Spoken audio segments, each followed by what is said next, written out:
आज हम class 9th के बायोलॉजी का first chapter the fundamental unit of light पढ़ाएंगे। तो मैंने इस चैप्टर का फर्स्ट वीडियो सेल मेम्ब्रेन तक बनाया था। आज सेकेंड वीडियो और सेकेंड पार्ट सेल मेम्ब्रेन के आगे पढ़ाएंगे। तो सेल मेम्ब्रेन में ट्रांसपोर्ट होता कैसे है, कितने मेथड्स होता है, कितने तरीके से होता है, इसी के बारे में स्टडी करेंगे। आइए देखते हैं। तो ट्रांसपोर्ट थ्रू सेल मेम्ब्रेन में ट्रांसपोर्ट जो है दो तरीके से होता है, डिफ्यूजन और ऑस्मोसिस। तो डिफ्यूजन क्या होता है? The movement of a substance from an area of high concentration to an area of low concentration is called diffusion. Means जब कोई पदार्थ की गति जब हाई कंसंट्रेशन एरिया से लो कंसंट्रेशन एरिया में जाएगा तो उसको जो है डिफ्यूजन कहा जाएगा, विसरण कहा जाएगा। डिफ्यूजन की मीनिंग होती है विसरण। अब विसरण का मीन्स होता है फैलना। जब कोई पदार्थ अधिक सांद्रता वाले एरिया से कम सांद्रता वाले एरिया में जाएगा तो उसको हम विसरण कहते हैं। तो फॉर एग्जांपल के लिए देखते हैं, burning of incense stick is any room. Incense stick means होता है अगरबत्ती। अगरबत्ती का जलना, जब अगरबत्ती जलती है तो उसकी जो महक होती है पूरे एरिया में किसी भी रूम में क्या होती है, फैल जाती है। तो यह प्रोसेस क्या कहलाएगा? यह प्रोसेस जो है डिफ्यूजन कहलाएगा। Smoke of cigarette in air, जब हम लोग सिगरेट पीते हैं तो उसकी जो स्मोक होती है, धुआं होती है, वह पूरे एरिया में, पूरे एयर में क्या होती है, फैल जाती है। Smell of perfume in air, perfume of smell of perfume in air. Perfume यानी जब हम लोग सेंट लगाते हैं, जैसे कहीं शादी ब्याह हो या कोई पार्टी हो तो लोग जो है सेंट मार के जाते हैं। जब सेंट मार के जाते हैं, यदि आप नहीं लगा रहते हैं तो सामने वाले देखते हैं कि सामने वाला जो है सेंट मारा है, उसकी महक जो है हम लोग तक पहुंच जाती है। क्यों? क्योंकि डिफ्यूजन इसमें हो रहा है। उसकी जो महक है पूरे एरिया में, पूरे एयर में क्या होता है, स्कैटरिंग हो रही है, फैल रही है। तो यह प्रोसेस क्या कहलाएगा? डिफ्यूजन कहलाएगा। O2 and CO2 diffuse to and fro from blood to the body cells. हमारी बॉडी की सेल, हमारे शरीर की जो कोशिकाओं में ऑक्सीजन और कार्बन डाइऑक्साइड का जो ट्रांसपोर्टेशन होता है वह क्या कहलाएगा? डिफ्यूजन कहलाएगा। ऑस्मोसिस क्या होता है? Movement of water from high concentration to lower concentration cell absorb water through osmosis. जब पानी की गति, जब जल की गति जो है हाई कंसंट्रेशन एरिया से लो कंसंट्रेशन एरिया में जा कर के सेल द्वारा क्या कर लिया जाए, पानी को अब्जॉर्ब कर लिया जाए, सोख लिया जाए, तो वह क्या प्रोसेस क्या कहलाएगा? ऑस्मोसिस कहलाएगा। बच्चों अभी हम इसका ऑस्मोसिस का उदाहरण देखते हैं, एग्जाम्पल देखते हैं। When you keep resin, resin means होता है मुनक्का, इन वाटर, जब हम जो है जल में, पानी में मुनक्का को डालते हैं, एंड द रेजिन गेट्स पूफ्ड, तो मुनक्का क्या हो जाता है, जो किशमिश होती है फूल जाती है।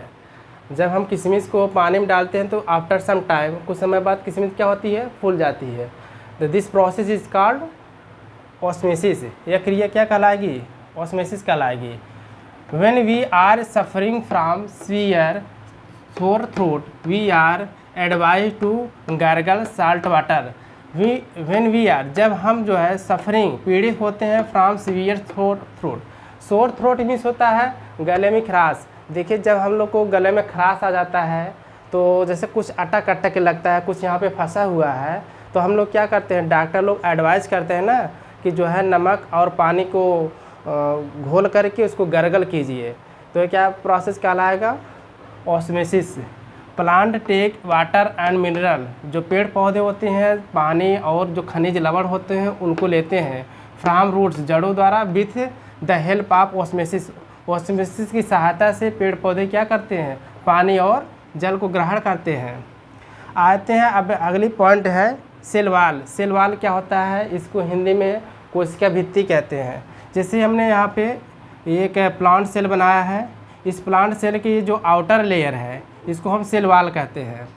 तो प्लांट सेल के आउटर में, यानी ये आपका ये प्लांट सेल है, इसके साइड में ये आपका सेल मेम्ब्रेन है, सेल मेम्ब्रेन के आउट में आपका आउटर जो लेयर है सेल वाल का होता है। The cell wall is the outermost covering of a plant cell. तो प्लांट सेल का जो outer layer is called cell wall. ये प्लांट सेल है, प्लांट सेल का ये आउटर लेयर क्या कहलाएगा?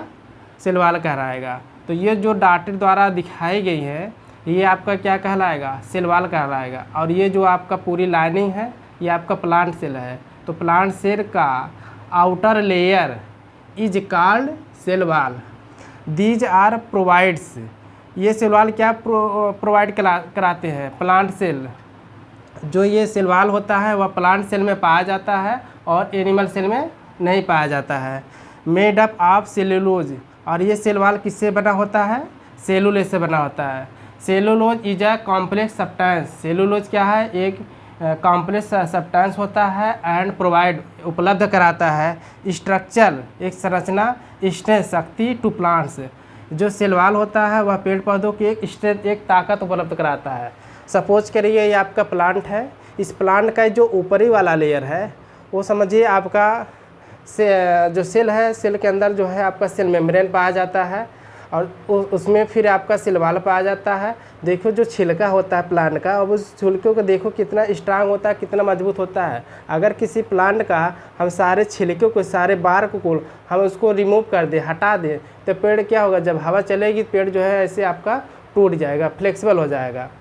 तो फ्लेक्सिबल होने के कारण जो प्लांट है वो टूट जाएगा। इसलिए सेल वॉल क्या करता है? जो प्लांट होते हैं उसको एक शेप देता है, एक आकृति प्रोवाइड कराता है और एंड स्ट्रेंथ, और एक ताकत, एक मजबूती देता है।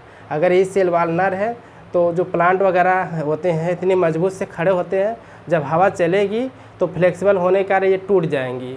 तो सेल वॉल पेड़ की क्या करती है? मजबूती देने का कार्य करती है। प्रोवाइड शेप एंड स्ट्रेंथ, और वह आकृति और ताकत देती है। इट इज़ अ परिमेबल, यह जो है क्या है? परिमेबल है। सेल वॉल आर रिजिड, जो सेल वॉल होता है वह बहुत वेरी स्ट्रांग, बहुत मजबूत होता है एंड फ्लेक्सिबल, और फ्लेक्सिबल होता है। देखिए कुछ प्लांट्स ऐसे होते हैं जिसमें सेल वॉल जो है रिजिड स्टेट में, यानी जो है आपका स्ट्रांग होता है, और कुछ प्लांट्स ऐसे होते हैं जिनका सेल वॉल जो है फ्लेक्सिबल होता है। तो आप देखते हैं अपने आसपास अराउंड अस, अपने चारों तरफ देखते हैं कुछ प्लांट्स ऐसे होते हैं जो कि एकदम मजबूती से खड़े रहेंगे, और कुछ जब हवा चलेगी उस पर कोई जो है असर नहीं होगा। और कुछ प्लांट्स ऐसे होते हैं जो कि जब हवा चलेगी तो जो इधर भी फ्लेक्सिबल होने के कारण इधर भी लचक सकते हैं, इधर भी, इधर भी, इधर भी, तो तभी वो टूटते नहीं हैं। क्यों? क्योंकि इसमें जो सेल वॉल पाया जा रहा है फ्लेक्सिबल पाया जा रहा है, और इसमें जो सेल वॉल पाया जा रहा है वो आपका रिजिड है, स्ट्रांग है।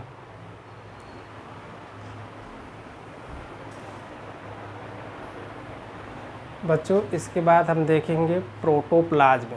प्रोटोप्लाज्म होता है क्या है? तो सपोज करिए ये आपका सेल है, सेल के अंदर यहाँ पे मैंने डॉटेड द्वारा दिखाया है jelly like semi liquid fluid. Protoplasm का डेफिनेशन क्या है? In all cellular fulfil jelly like semi liquid. Semi liquid को क्या कहते हैं? फ्लूइड कहते हैं। That is called protoplasm. Cell के अंदर ये जेली लाइक की तरह जो फ्लूइड दिख रहा है इसको हम प्रोटोप्लाज्म कहते हैं।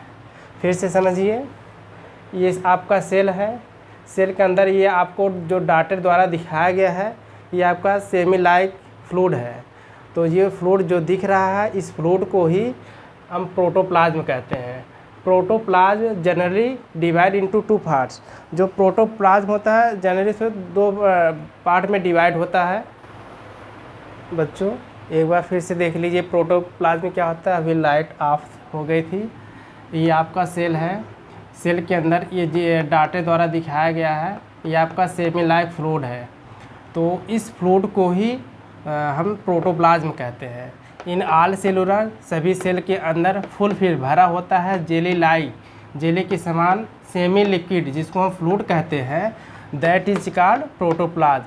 तो इस सेल के अंदर ये जेली लाइक की तरह जो फ्लूइड फुलफिल होता है, भरा होता है, इसको हम प्रोटोप्लाज्म कहते हैं। Protoplasm generally divide into two parts. जो प्रोटोप्लाज्म होता है साधारण रूप से दो भाग में डिवाइड होता है। पहला है साइटोप्लाज्म, सेकंड है आपका न्यूक्लियोप्लाज्म। तो साइटोप्लाज्म क्या होता है? तो मैंने इस डिफिनेशन को आपको लर्न कराने के लिए मैंने यहाँ पे इमेजिन करके फिगर बनाया है। सपोज करिए आपका सेल है और इस सेल के अंदर जो है सेल मेम्ब्रेन है और यहाँ पे आपका न्यूक्लियर मेम्ब्रेन है। तो आपको इसका डिफिनेशन क्या होता है साइटोप्लाज्म का? द सेमी फ्लूइड का मतलब हम water, salts and various organic molecules. फिर से देखिए, द सेमी फ्लूइड्स मतलब क्या होता है? Water, salts and various organic molecules, यानी पानी होता है, नमक होता है और अनेकों प्रकार के जो है कार्बनिक अणु होते हैं। Substance of a cell that is external to the nuclear membrane and internal to the cellular membrane. कहने का मतलब है न्यूक्लियर मेम्ब्रेन के एक्सटर्नल और सेल मेम्ब्रेन के अंदर, न्यूक्लियर मेम्ब्रेन के बाहर और सेल मेम्ब्रेन के अंदर जो ये आपका फ्लूइड भरा हुआ दिखाई दे रहा है, इसको हम साइटोप्लाज्म कहते हैं। फिर से समझिए, ये आपका सेल है, सेल के अंदर न्यूक्लियर मेम्ब्रेन पाया जाता है, उस न्यूक्लियर मेम्ब्रेन के बाहर और सेल मेम्ब्रेन के अंदर, यानी इनर सेलर मेम्ब्रेन और आउटर न्यूक्लियर मेम्ब्रेन के बीच ये जो आपका फ्लूइड फुलफिल है, भरा हुआ है, उस फ्लूइड को ही साइटोप्लाज्म कहते हैं। अब आते हैं, देखते हैं न्यूक्लियोप्लाज्म क्या होता है। इन सेंट्रल एरिया में द प्रेजेंट उपस्थित होता है which the chromosome and nucleus are found. Suppose करिए ये आपका सेल है, सेल के इस सेंटर में क्रोमोसोम है और न्यूक्लियस है। तो सेल के बीचों बीच जो क्रोमोसोम और न्यूक्लियस पाए जाते हैं, इन्हीं को हम जो है न्यूक्लियोप्लाज्म कहते हैं।